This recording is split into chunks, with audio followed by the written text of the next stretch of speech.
Hello, hello, dear friends. I am Noemi Paimal from Pedagogy 3000, Education 3000 in English.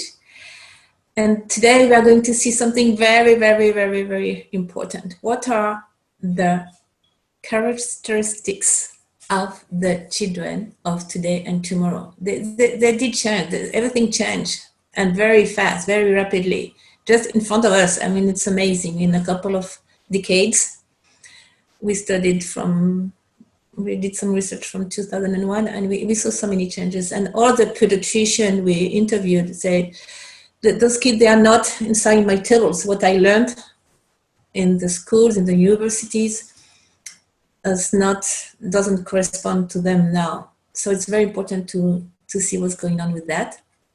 What can be the future too with those children, and really do an education according to that, to those new changes, because it's tremendous.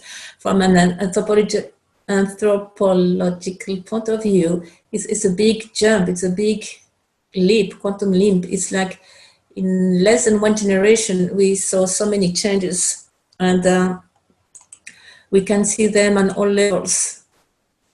Physiological, the metabolism is different. Psycho-emotional too, and neurological as well. And that's tremendous. We did some research. We did two. We did one in Bolivia and we did statistics, and one in Mexico with the University of Baja California. And then we got about the same results, which I was very happy with. And we studied with children from 5 to 8 years old, the range of the age range. And then we did an average with all the children. So it's not all the children together. We observed that 83% of them, the result was 83% positive on the test with self-taught and self-developed, meaning the tendency now is really about be independent and be self-taught. This is good news for the teachers, by the way, meaning let them do. They can learn alone, they can do their research, they can get very enthusiastic about new topics, and it's great. As a teacher, we should actually do less, give them more protagonism, and enjoy the ride. It's beautiful, and they are certainly capable of being self-taught. And what they do need, on the other hand, is a lot of emotional support. I mean, and try to give a lot of tools to help with emotional intelligence. We will see that later. Actually, it's another video we will do on that. It's so important.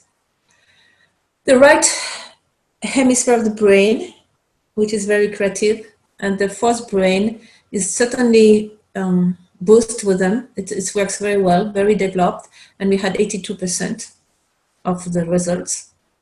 And this is very important because it's a new way of processing the information and doing things.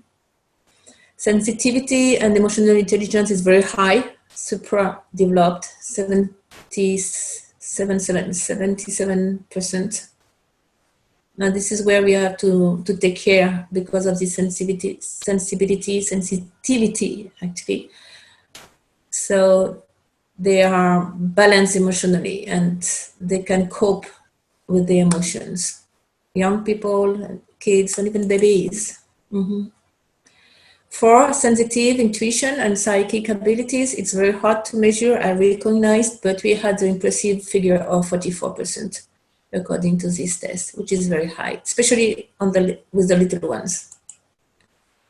So in the summary, we can say self-taught, definitely, independent. You know this, me alone, I do it, don't help me. I know a little kid, he was 1 year old, and he could get his shirt out, he could pass the head, which is very hard. And he was saying he wanted to do it himself, and the mother said, don't help him. He's very upset when we help him. Let him do. And definitely he did. He took off the t-shirt and he was 12 months old in front of me. Early, like precautious, they will start things before, like turn around in the crib the very first day of birth. This is new. Things like to talk in a very, very young age, like 8 months old, to start to the sentences even, and words and many languages sometimes. Sensitive, rapid, very fast when they do something. They learn so fast and they get bored. That's definitely true. Lateral thinking, they can find solution. Let's say if you ask a kid, do you want to go to the park or do you want to see your grandmother? And probably you will say, let's go to the park with the grandmother and then with my friend and the dog and you, mom, and after ice cream. And they will have many ideas at the same time, which is correct because this is a characteristic of the right brain and they can do it, definitely, much more than us. Multitask, that would be a multitask approach. They love nature. They have definitely they are digital natives. I know a kid of 6-year-old, and he programs the cellular of the man. Something that even the adult we don't know how to do. He has to be a professional to do that. And he was only 6 years old, and that was recently I got this report. I saw the man. Multitask, bright. Definitely. That's with supra-developed emotional intelligence, empathic, intuitive, and they get bored with schoolwork. Of course, they understand fast, they have their ideas, and then they finish what they have to do at school, and then they get bored, and then when they are bored, they get, kind of fussy, or they want to do something else.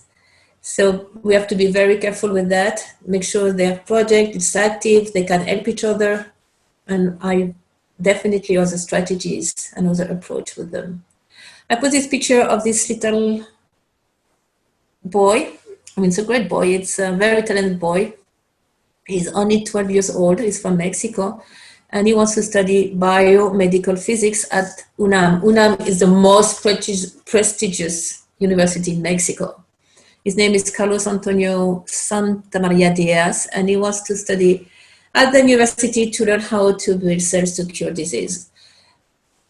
Two things here. First, the age, of course, he's very young, and it's kind of amazing. And you can browse internet. You have so many kids now and young people. They're amazing with invention and research and many ideas.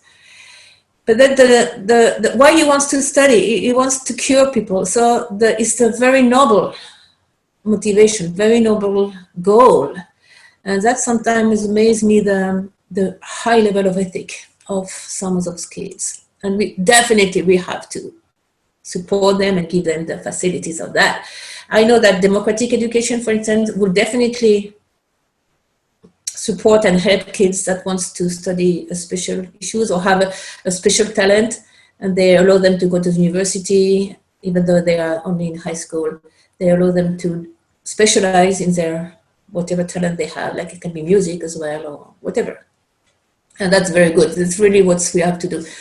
Listen to them, and whatever the goal, help, support, be the one who let them flourish and give them all the tools. They're amazing. Okay, the metabolism. We saw it's very fast and it's very precocious, meaning they will do things earlier. Because of this metabolic modification,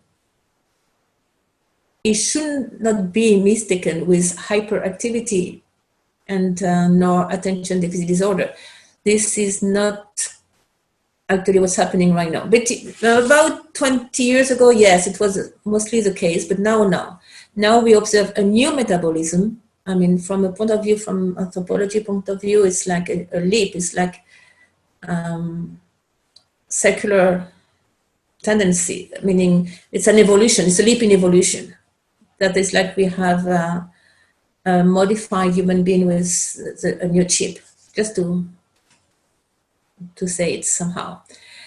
Pediatricians observe that the metabolism of today's children has changed. In general, they have a higher energetic level. Yes or no? They eat less, they sleep less, and they have more energy than the whole family together, especially at night, 11 o'clock at night, for instance. They are faster and more precocious in all areas of human development. Now they say it's probably has something to do with the mitochondria and the ATP, meaning they possess more energy in the mitochondria. And I do agree too. Larger perception. This is very important too. Facing sensory stimuli, pediatricians have seen a rise in perception at all levels. This phenomenon is known as hyperesthesia. Hyperesthesia is your senses are more developed. Like when you hear something, the hearing is much more acute, more developed. Like you are more aware of all the sound, and it can bother you. I mean, I know some kids that they are very, very bothered with noise. And this is not social disorder, it's just hyperesthesia. And again, from an anthropological point of view, it's good. It means evolution. It's something that's very good. And we talk about the five senses, the hearing, the sight, the smell as well, the taste, and the skin, the touch. The skin is it's more sensitive, like the label behind, or some clothes, they don't really like it because they say it itchy, like wool, for instance, or the label behind the clothes. So it's not like they are fussy, it's real, it's physical, and please, we have to consider that and help them with that. Especially the sound like shouting or breath sound, like sometimes we have too much sound too much noise in the school. Should be lower, of course. And as well, there is a correlation between outside senses and inner senses. So probably the inner senses are more developed as well. Something fascinating, yes, please, we have to do some research on that, is called synesthesia. Yes, with an S. It's not kinesthetic, it's synesthesia. And it's fabulous. A synesthetic brain can perceive everything at the time. It's very fast, and it can hear colors or see music, and it will process extremely rapidly all the information.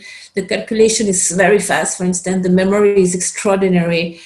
And I would definitely recommend to see the videos of Daniel Tammet, Tammet. Daniel Tammet is from England, because he has such a brain. The scientists studies his brain. Actually, the studies of the synesthetic brain, we have some studies from 8 years. From 8 years we study that. There is a lot of information on the website. But what's amazing, like according to our research, and what we saw, it's from 6 to 8% of the young people have a tendency to have a synesthetic brain. It's actually a new trend, and this is extraordinary. This brain, if you connect with the heart, it's very empathic, like Daniel Tammet. And Daniel Tammet had a very hard time when he was little to cope with such a brain and with the reality. And now it's wonderful. The balance and the way he handled that is fabulous. So that's something we have to see in the future. If you have more kids with synesthetic brain, and attend that, they definitely need another kind of education. I mean, they are too fast, too bright. And we have to be aware of that. In summary, Dr. Marcia de Carvalho Soares, she is a Brazilian pediatrician, and she said, in general, of course, you have so many cases. Like I saw a report from Australia, and the lady was talking about 77 different kinds of characteristic and tendencies in the children. So it's huge. It's a vast field of research. But she said, in general, the sensory system is sharper. I mean, all the senses. The cardio system, heart and thymus, seems more sensitive, and the metabolic system in general is more developed and precocious. And we do agree with that. That's what we see all the time. So definitely we will need to build up a new education according to that. Definitely, I think it's so important to study, to listen to them, to understand how they learn, what they want, how they cope with reality, with what they want to do, how they process information, how they give back the information, how they perceive the information. It's a fabulous field. It's a must. Whoever is involved in education, it's the first subject we have to research and attend that. And according to that, naturally, we will see what kind of education we need. And it's going to be much more practical, much more autodidactic, much more project and find solution-based education, and many, many wonderful things. And the teacher will enjoy it much more. The teacher will have less to do and more to enjoy. It's a new era for education. Thank you so much, and see you at the next video. Bye bye.